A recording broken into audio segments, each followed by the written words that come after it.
students,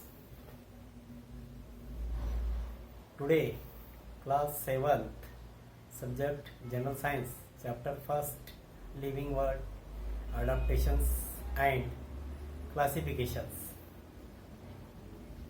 You have to study what do we mean by adaptations in previous video.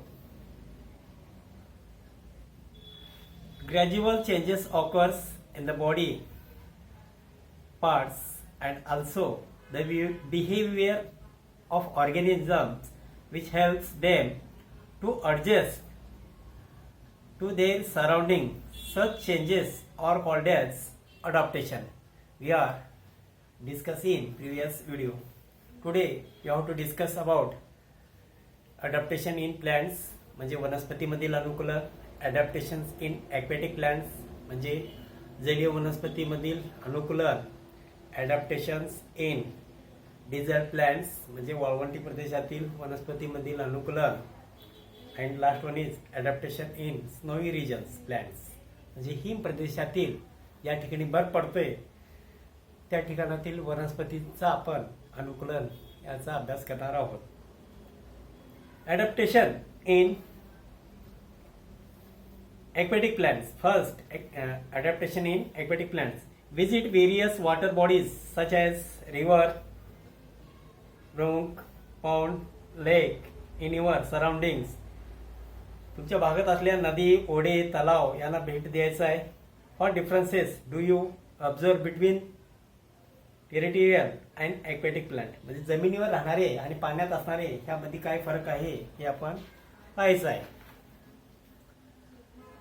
Some of the aquatic plants are primarily rooted in soil at the bottom of the water bodies म्हणजे पाण्यामध्ये खोलवर मुळं असणार आहेत वनस्पती. Their stems are submerged while leaves and flowers float on the surface म्हणजे पाण्याच्या थरावरती फुलं किंवा पानं म्हणतो ती तरंगत असणार आहेत. However, some plants are entirely float किंवा ती आतमध्ये सुद्धा तरंगत असणार आहेत. Their roots are not uncharted in the soil काही खोलवर नसणार आहेत. The surface of leaves and stems of many aquatic plants are covered with a waxy layer जे तिलकट पानं असणार आहेत. Leaves of some aquatic plants are thin म्हणजे पातळ असणार आहेत and slender like a ribbon म्हणजे रिबन असते रिबनीसारखे लांब पातळ असणार आहेत. This shape helps them to withstand fast currents of water, air spaces in stems and petioles of aquatic plants are useful for floating in water. त्यांना पाण्यामध्ये तरंगण्यासाठी त्याचा उपयोग होऊ शकतोय. आता adaptation in desert plants म्हणजे वाळवंटामधील वनस्पतीमधील अनुकूलन आपल्याला पाहायचं आहे. Take two plotted plants. दोन प्रकारचे आपल्याला दोन प्लॉटेड प्लांट्स म्हणजे आपण ती माहिती आपल्याला कुंडी असते कुंड्यामध्ये काय वनस्पती असतात त्यात वन ऑफ कॅक्टस म्हणजे एक निवडुंगाचं वनस्पती घ्यायचं आहे and other A leafy plant म्हणजे पानेरी पानं असणार आणि निवडुंग म्हणजे काय पानं नसणार आहे काटेरी वनस्पती असणार आहे दुसरं पानं असणारं वनस्पती घ्यायचं आहे. Tie plastic bags loosely around the leaves of them plants यांना काय करायचं आहे प्लास्टिकच्या कव्हरनं बांधायचं आहे जोरात बांधायचं नाही लूजली म्हणजे थोडं सैल सोडून आपल्याला बांधून घ्यायचं आहे.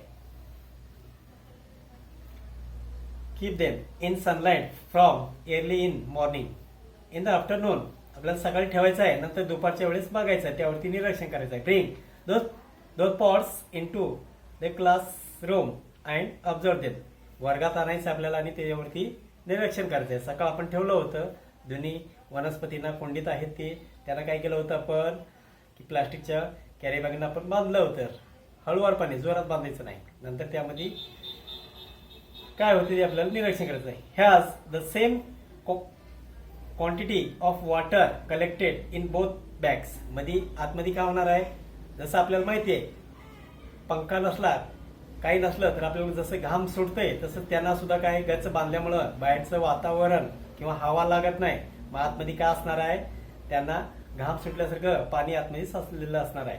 Desert plants are either leafless, आपल्याला माहिती आहे वाळवंटी प्रदेशातील वनस्पती काय असणार आहेत, पानं नसणार आहेत, और their leaves are like small needles किंवा सुईसारखे किंवा काटेरी असणार आहेत.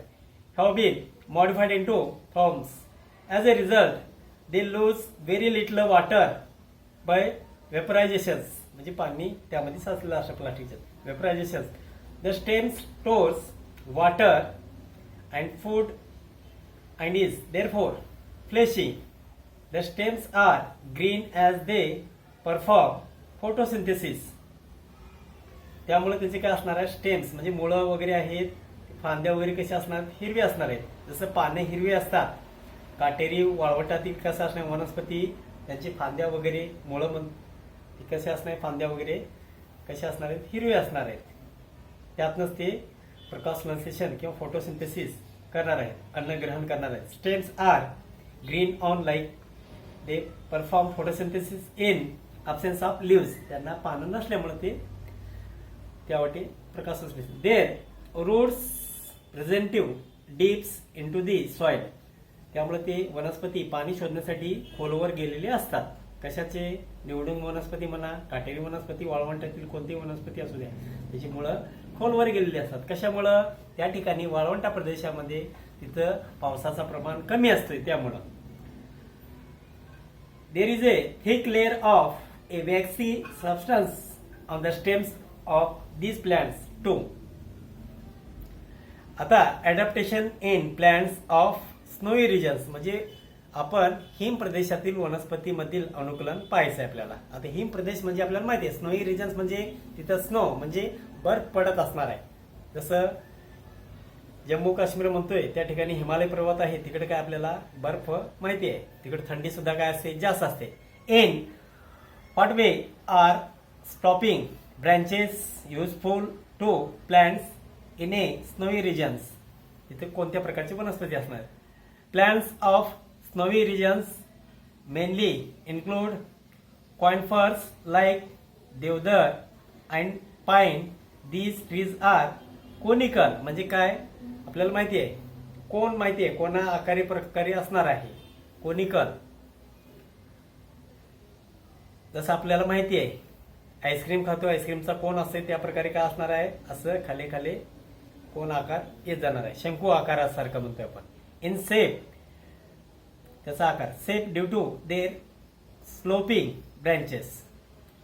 In the heavy snowfall and extreme cold in these regions, बरंच तिथे बर्फ पडला तरी काय ते सहन करू शकतात. Their conical shape prevents the snow from accumulating on the trees and the thick bark helps the tree to withstand the cold. किती थंड असलं तरी ते फांद्या वगैरे त्यांना काय सहनशक्ती किंवा सहनशक्ती करण्याची तिथं काय असणार आहे, तिथल्या झाडांना किती थंड प्रदेश असला तरी ते तग धरू शकतात तिथं. धन्यवाद. विद्यार्थी मित्रांनो, आपण स्वाध्याय घेऊया. स्वाध्याय लिहून घ्या. प्रश्न पहिला, question number first, what is adaptation.